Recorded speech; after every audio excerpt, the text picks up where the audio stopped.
한 주 하나님에 대한 더 깊은 갈망으로 채우길 원합니다. 오늘도 하나님의 음성에 귀를 기울이길 원합니다. 다 함께 사도신경으로 우리의 신앙을 고백하겠습니다. 전능하사 천지를 만드신 하나님 아버지를 내가 믿사오며 그 외아들 우리 주 예수 그리스도를 믿사오니 이는 성령으로 잉태하사 동정녀 마리아에게 나시고 본디오 빌라도에게 고난을 받으사 십자가에 못 박혀 죽으시고 장사한 지 사흘 만에 죽은 자 가운데서 다시 살아나시며 하늘에 오르사 전능하신 하나님 우편에 앉아 계시다가 저리로서 산자와 죽은 자를 심판하러 오시리라. 성령을 믿사오며 거룩한 공회와 성도가 서로 교통하는 것과 죄를 사하여 주시는 것과 몸이 다시 사는 것과 영원히 사는 것을 믿사옵나이다. 아멘.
오늘 우리가 나눌 말씀은 예레미야 32장 16절에서 25절 말씀입니다.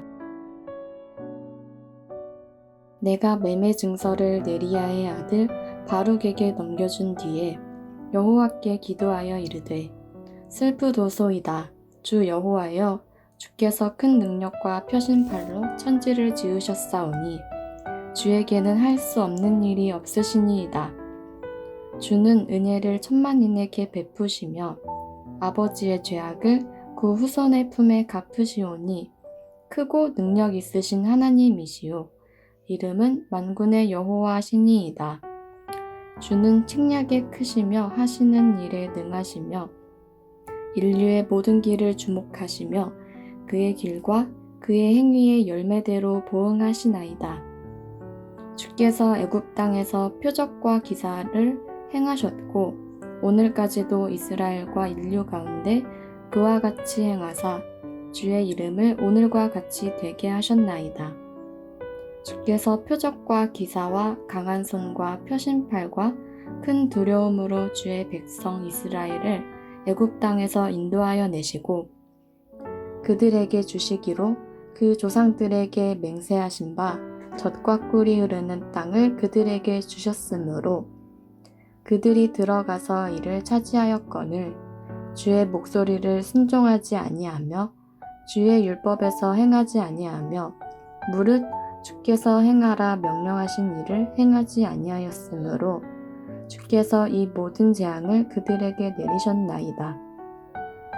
보옵소서, 이 성을 빼앗으려고 만든 참호가 이 성에 이르렀고 칼과 기근과 전염병으로 말미암아 이 성이 이를 치는 갈대아인의 손에 넘긴 바 되었으니 주의 말씀대로 되었음을 주께서 보시나이다. 주 여호와여, 주께서 내게 은으로 밭을 사며 증인을 세우라 하셨으나 이 성은 갈대아인의 손에 넘기신 바 되었나이다. 아멘. 반갑습니다. 오늘 예레미야 32장 16절부터 25절까지를 중심으로 그 순간에도 라는 주제의 말씀을 함께 나누겠습니다. 오늘 본문은 예레미야가 하나님께 슬픕니다 라고 말하는 것으로 시작이 됩니다. 17절입니다. 슬프도소이다 주 여호와여, 주께서 큰 능력과 펴신 팔로 천지를 지으셨사오니 주에게는 할 수 없는 일이 없으시니이다. 예레미야가 슬프다고 한 이유는 아무리 생각을 해도 하나님의 이끄심이 이해가 안 되기 때문이었습니다.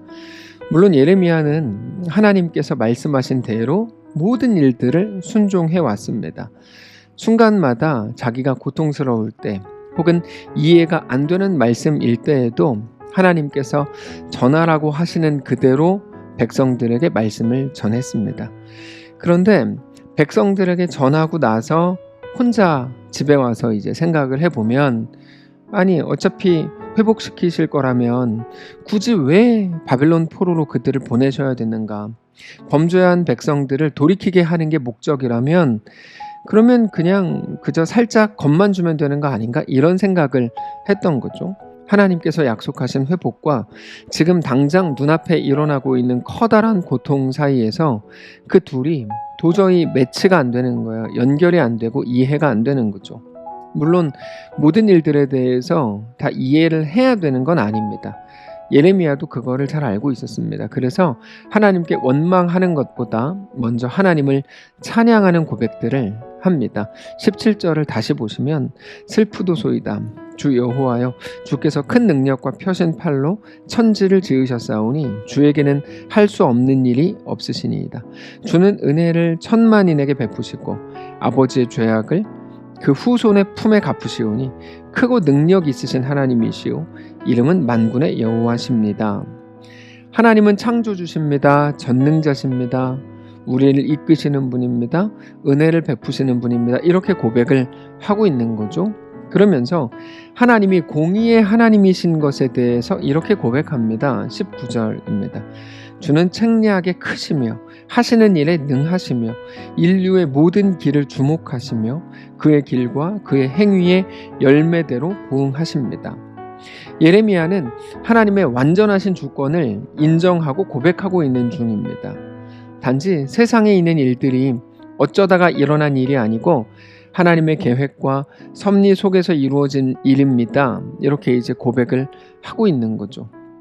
예레미야의 질문이 바로 여기 있습니다. 모든 일이 하나님의 이끄심 속에 있다는 것을 잘 알겠는데, 그렇다면 이스라엘에게 행하신 하나님의 은혜가 지금 뒤틀리고 있는 거 아닙니까? 이런 질문인 거죠. 하나님이 잘 대해 주셨는데 아니 그러면 계속 좋게 이끌어 가셔야 되는 거 아닙니까? 이런 겁니다. 어떻게 보면 하나님의 교육 방식에 대해서 마음에 안 듭니다. 이런 말인 것과 같은 거죠. 하나님께서 출애굽을 시키신 이후에 그 놀라운 은혜들로 이스라엘 백성들을 계속해서 이끄셨는데 지금 또다시 그들이 바벨론의 손에 그렇게 처참하게 짓밟히고 있는 거 하나님이 이거 어떻게 이해해야 된다는 말입니까? 이거죠. 하나님이 사랑하신다고 하면서 그들에게 고통을 주신다면 그게 진짜 사랑이 맞습니까? 이런 식의 조금 멀리 나간 슬픔과 원망과 불평인 겁니다. 그거를 20절부터 쫙 이렇게 풀어냅니다. 주께서 애굽 땅에서 표적과 기사를 행하셨고 오늘까지도 이스라엘과 인류 가운데 그와 같이 행하사 주의 이름을 오늘과 같이 되게 하셨나이다. 주께서 표적과 기사와 강한 손과 펴신 팔과 큰 두려움으로 주의 백성 이스라엘을 애굽 땅에서 인도하여 내시고 그들에게 주시기로 그 조상들에게 맹세하신 바 젖과 꿀이 흐르는 땅을 그들에게 주셨으므로 그들이 들어가서 이를 차지하였거늘 주의 목소리를 순종하지 아니하며 주의 율법에서 행하지 아니하며 무릇 주께서 행하라 명령하신 일을 행하지 아니하였으므로 주께서 이 모든 재앙을 그들에게 내리셨나이다. 보옵소서, 이 성을 빼앗으려고 만든 참호가 이 성에 이르렀고 칼과 기근과 전염병으로 말미암아 이 성이 이를 치는 갈대아인의 손에 넘긴 바 되었으니 주의 말씀대로 되었음을 주께서 보시나이다. 주 여호와여, 주께서 내게 은으로 밭을 사며 증인을 세우라 하셨으나 이 성은 갈대아인의 손에 넘기신 바 되었나이다. 실제로 그랬죠. 예레미야는 바로 직전 본문에서 자기가 땅을 샀습니다. 조그만 땅이고 값없는 밭이지만 자기가 직접 사고 하나하나 절차를 다 거쳐서 제대로 구매를 했습니다. 그런데 하나님께서 바벨론의 손에 그 모든 땅들까지 다 넘겨버리시니까 이거 어떻게 해야 됩니까? 라고 질문하는 거죠. 그것은 단순히 내가 내 돈을 주고 산 땅인데 이거 손해보니까 어떻게 됩니까? 이런 질문이 아니고 하나님께서 앞서 행하신 모든 일들과 지금 행하고 계시는 일들이 서로 매치가 안 된다고 느끼기 때문에 하는 고민이고 불평이고 원망이고 슬픔입니다. 그런데 잘 생각해 보시면 이거는 우리의 매일의 질문이기도 합니다. 나를 사랑하신다고 하면서 왜 지금 나에게 고통을 주십니까?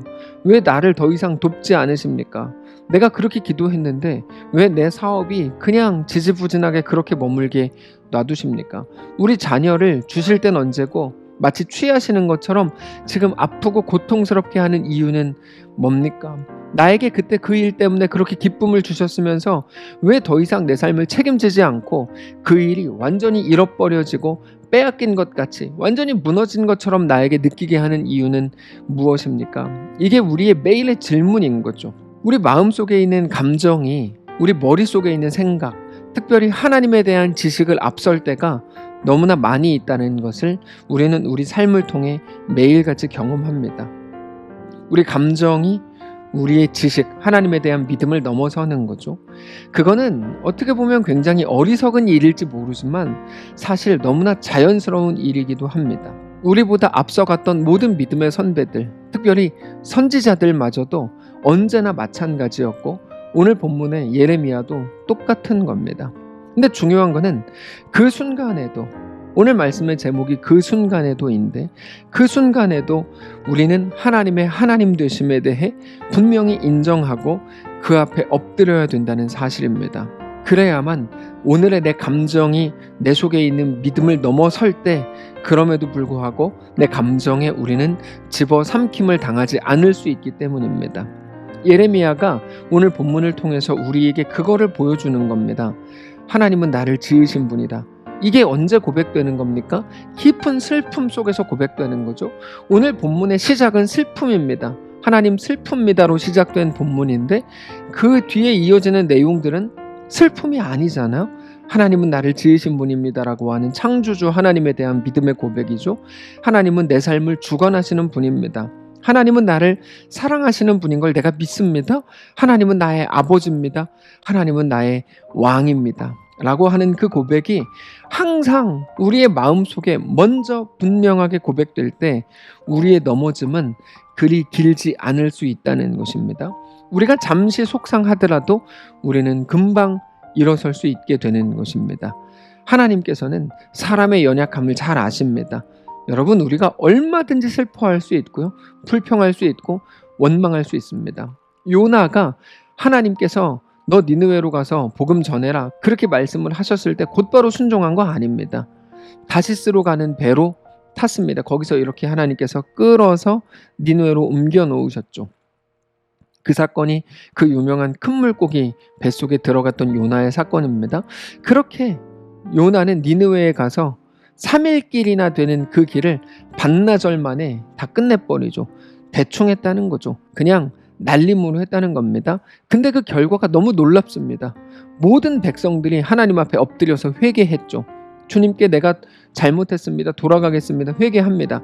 그 모습을 보면서 요나는 너무 열이 받았어요.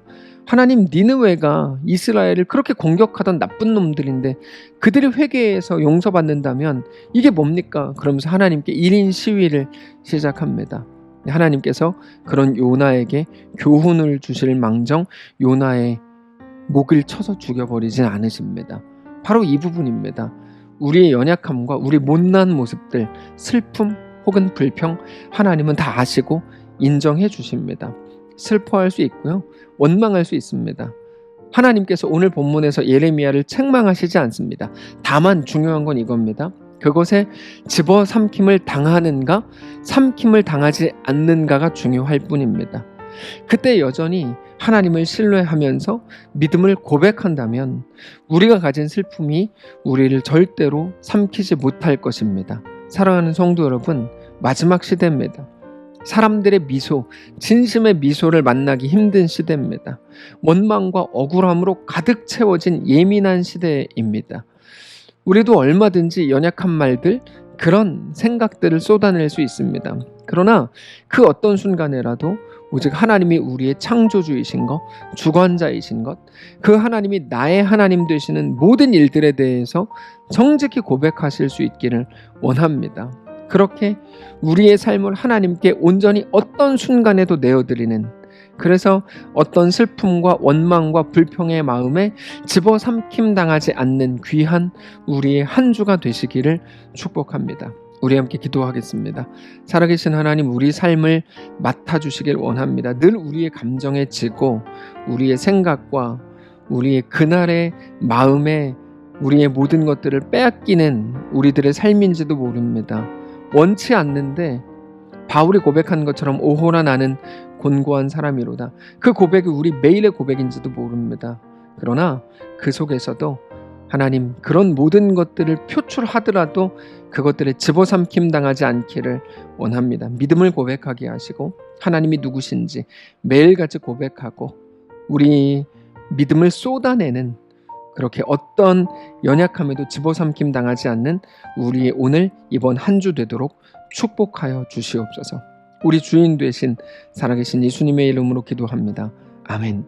사랑하는 성도 여러분, 하나님께서 오늘 하루를 우리에게 허락하셨습니다. 이번 한 주를 또 주셨습니다. 믿음을 가지고 하나님 앞에 온전히 세워지시기를 바라고 하나님과 믿음으로 동행하는 멋진 우리의 한 주 되시기를 축복합니다.